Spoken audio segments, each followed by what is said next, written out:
Years ago, a mentor of mine shared a beautiful expression or truth or understanding, and he explained that you can learn more about life through the process of death than you can from actually living.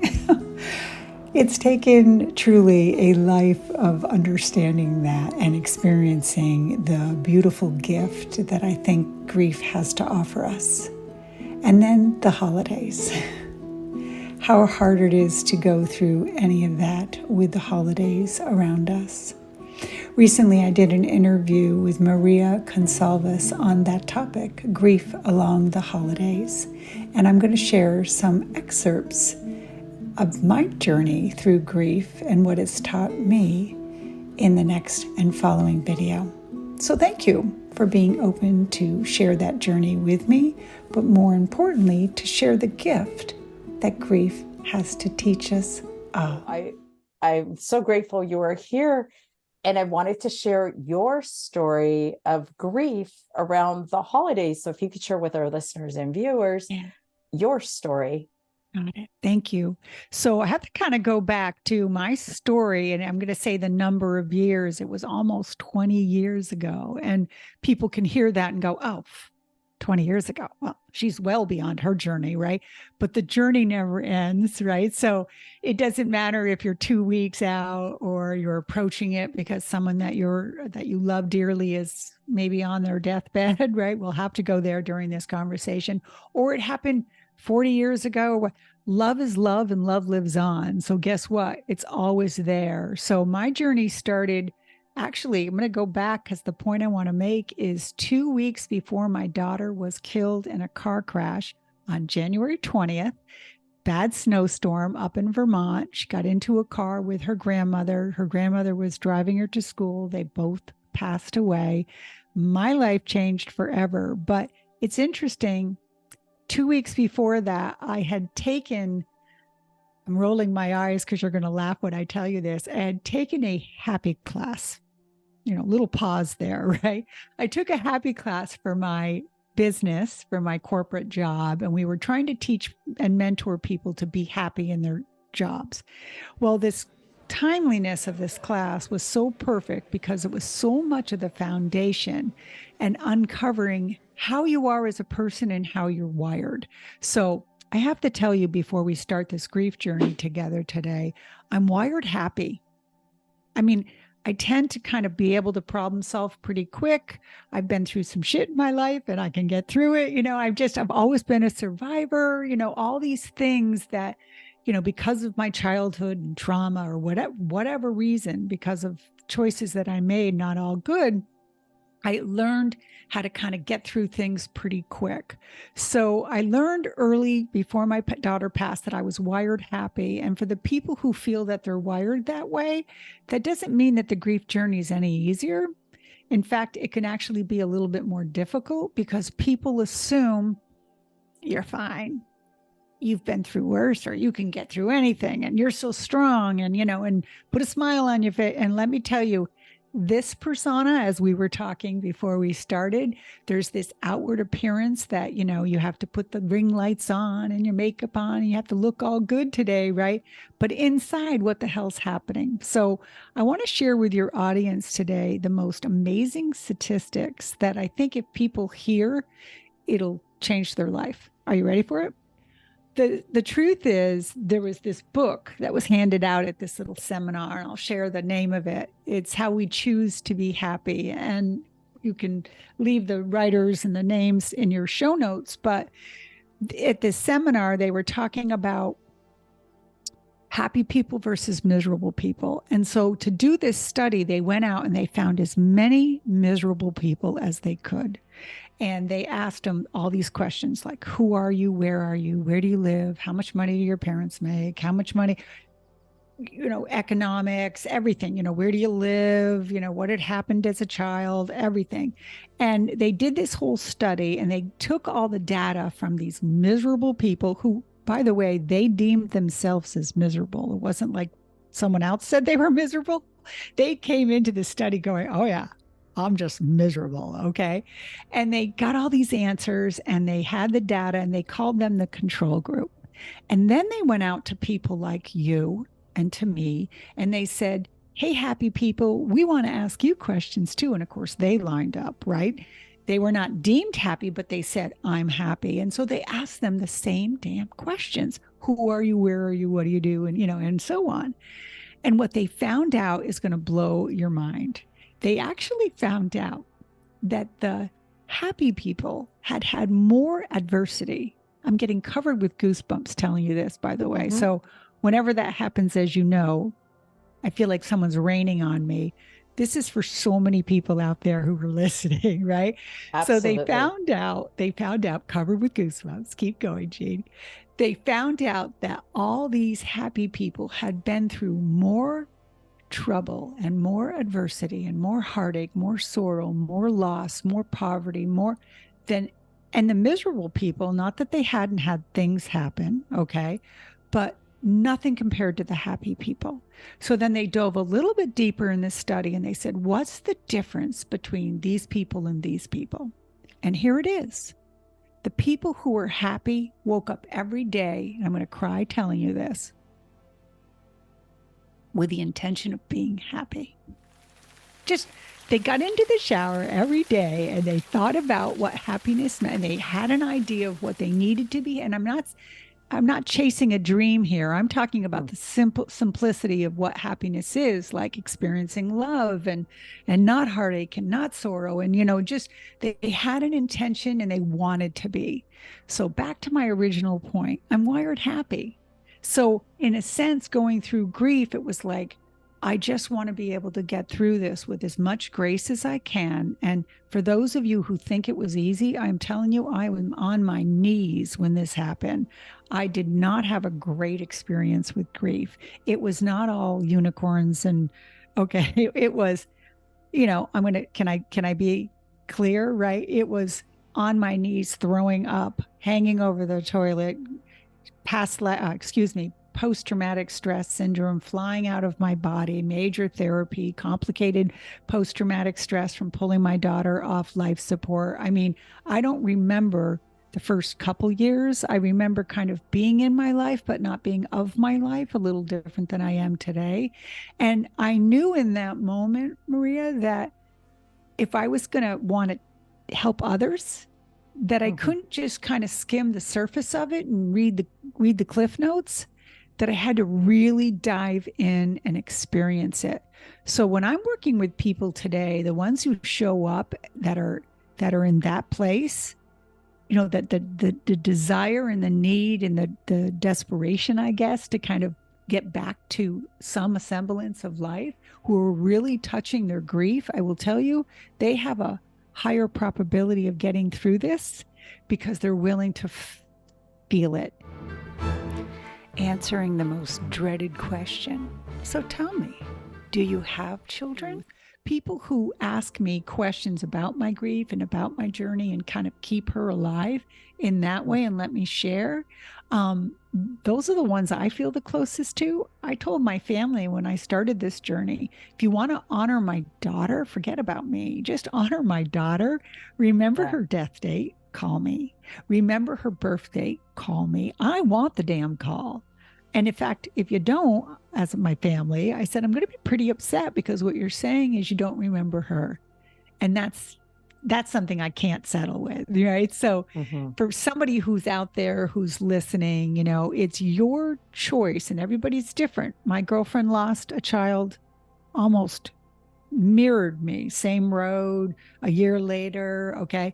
And she couldn't go there. So when people asked, this is her choice, and I'm not judging her by saying this, she just went, it's easier for me not to go there. It was too hard for her to go there. So her journey was about saying to people, I have one girl at home, but she never mentioned the other one. And it was for her. She was doing that for self-perseverance for herself. So again, I'm not telling everybody what to do. I'm telling them that they need to find their own way to honor that and lean in, right? So hopefully you've heard that, not try to escape grief because it will find you. Yes. It will catch up with you, and honor them. Answering the question, do they age in spirit or do they just stay the same age? Let's find out. So now here's a question I hear often within mediumship, within mediums. So I'm just curious. It just came to me. I often hear people say, this child passed away at a young age, and now you go for medium reading, and someone can see them, and now they're 20 or 30. So how do you see your daughter today? Because she passed away 20 years ago. So do you still see the little girl, or do you see her grown up? I'm just curious about. I love that question. She is everything, right? So I see her at 2. I see her at their last Christmas. I see her as she was when she passed, but I've aged her also. In fact, she came to me in a dream once. It's going to be kind of an interesting answer. And I said to her, "How old are you now?"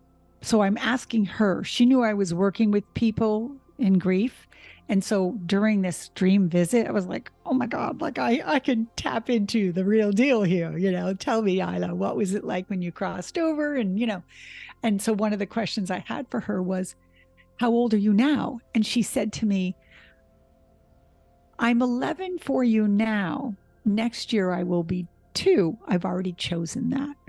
And I remembered coming out of the dream and journaling it and going, she's 11, which would have made sense because it was like 8, 9, 10, 11, 3 years after, right? So I had this dream visit 3 years ago. So she was telling me, I'm 11 now.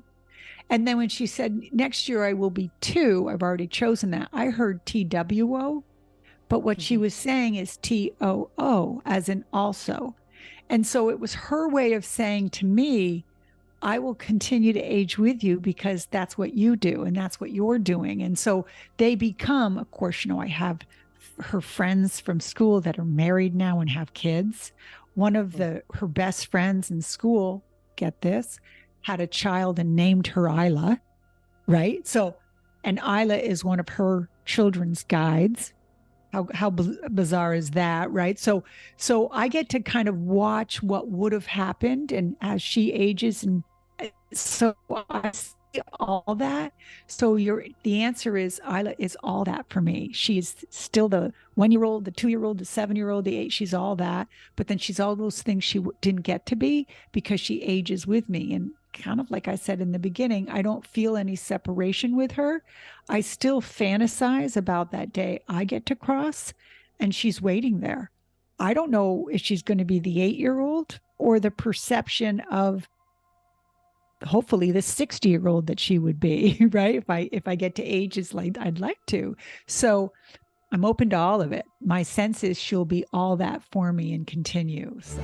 Answering the question, can anyone make a connection to their loved ones, or do they need to go through or to a medium? So I'm curious, after your daughter passed away, did you go to mediums or did you train to become a medium to be able to connect, or was it just spontaneous? No, not spontaneous. Been like this my whole life. Was afraid, was getting messages before she passed, that the time between her and I was short, was in therapy dealing with that.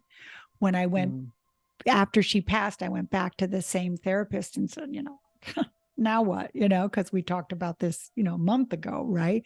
And he passed me off to an energy healer to work with my gifts, to lean into my intuition and to understand. And the real transformation came from, I went to a seminar, like I'm sure many people who are listening go to, right? So that first year is the best example I can give, is you would never drop your child off at daycare without going inside, right? So finding out who the teachers are and what time lunch is, and do they have lunch, and here's their school bag, right?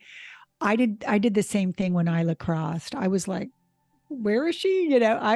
And I was brought up Catholic. So my perception of where she was and everything, there was some rerouting I needed to do. And again, I'm not dogging my religion. I just wanted to understand it deeper than I had listened to at catechism. So I really dove into the study of where they go, what is that process, how do they get there, and all that. Was fascinated by it. And I'd gone to a life after life seminar up at the Omega Institute and trained with Brian Rice, Raymond R. Moody. I mean, I could go on, John Howland, right? They were all there doing this whole mediumship thing. And my daughter was the first daughter through at one of these events. And it was all about this work that I'm doing today. And it was the information that this person gave me. I blow your mind. Like, and from doing this work, people who are on the fence about mediumship and the rest of it, spirit comes through to give you what you need. That's it. They know that thing that is keeping you up at night. They know the heartache, they know the sorrow, and their message for you is different than the one they have for daddy. It's different than the one they have for Aunt Jean, It's so specific, right? So this gentleman brought through something that only Isla knew, and me, that there was a angst to it, and healed it instantaneously. I left that seminar that weekend going, I know what I'm doing. I'm heading home and doing this for others. And I've been that person, like I said, for the last 20 years, hence the reason you and I met, because that work was something I wanted a part of. I wanted to offer that to other people. And I was never afraid of it. And I did study. I'm not saying I didn't. I got a library behind me and classes I can show you receipts for, right? But the study is just doing it and being here with others when they're going through something like this. So the most important question everyone wants to know when a loved one passes over is, where do they actually go? My attempt to explain that from spirit. Like, can you share with us, like, where did they go? Where did she go? What was your experience with that? Because that's an important question. Oh, yeah. My belief on that is so certain. Like, there's no doubt in my mind where they go. And I know that it's not far away from where we are right now, but just at a very high level of vibration, right? So I know we talked about this earlier. I love this little graph. I love this graph. Yes. If you haven't seen it, it's the David Hawkins alpha graph, and it's all about emotions. And grief, by the way, is at the very bottom of this. It's like one of the heaviest and hardest emotions that we can experience in a physical body. And way, way, way up at the top is joy and love and enlightenment, right? So this is just in a physical body, by the way. Okay. So when you enter a body and you have all these different emotions, and we can give them a name, it's in this grid. And this is just a visual for your audience. Above that, beyond that, higher than that is where they are. And so they're still in this metaphor that we're showing today, they're still here, but they're above, and you can call that heaven. You can call that nirvana. I mean, you can call that another state. You can call, there's so many names for that beautiful place. Without a physical body, they're in a much better place than we are, and they're still learning. They're still free will. They're still connected. They still are doing work. I know that surprises people. Isla's work has changed where she's been. She was helping first in the beginning when she crossed it. She was bringing me people. That's something that medium said when I went to that seminar. The person said, your daughter wants you to know she is line leader, and she will be lining people up the door for you. Other mothers that are like you, that are grieving, and she will bring them to you. That was her job. How cool is that? And it wasn't like I was keeping her from something she, coming back or whatever, right? She was just assisting in the work that she was doing and that we were doing, right? So they're there, and I hope I explained it right. What you believe it is really, I remember asking somebody once, what do you believe? I didn't know how to start a session with somebody, tippy toeing, what's Yes. your religion? And, you don't think I'm channeling Satan here by bringing your daughter through. I was nervous about that whole boundary. Mhm. And the person looked at me and said, honestly, Jean, crying, I don't know what I believe. And I said, well, strap yourself in. You're about to find out, and isn't that it? Right. So your understanding of where they are and my understanding comes from experience. And it's also making choices along the way that resonates with me. Someday someone said, oh, come on, you're dead, you die, you're dust, right? Get on the road. There's nothing after this. And I thought, I got to think about that for a second. I thought about it and I was terrified. I just, Mhm. I got on that other way of thinking, like, that's it. That's it. Like, it's over, and all of a sudden I could feel my heart going and I just didn't honor me in any way. And I quickly got off the road. You navigate your grief and you lean into what makes and rings true to you. The whole idea of becoming awake. Isla, you're gonna think this is beautiful, right? I lost another child years earlier. And when I lost Isla in therapy and in hypnosis and in, my post-traumatic stress trauma stuff, she brought me David. I had never processed the loss of my son ever. And yet there was Isla standing with David saying, oh, before you go to me, why don't we start here, mommy? And she was pushing this little boy in front of me saying, let's go back before we go forward. And that's love, right? So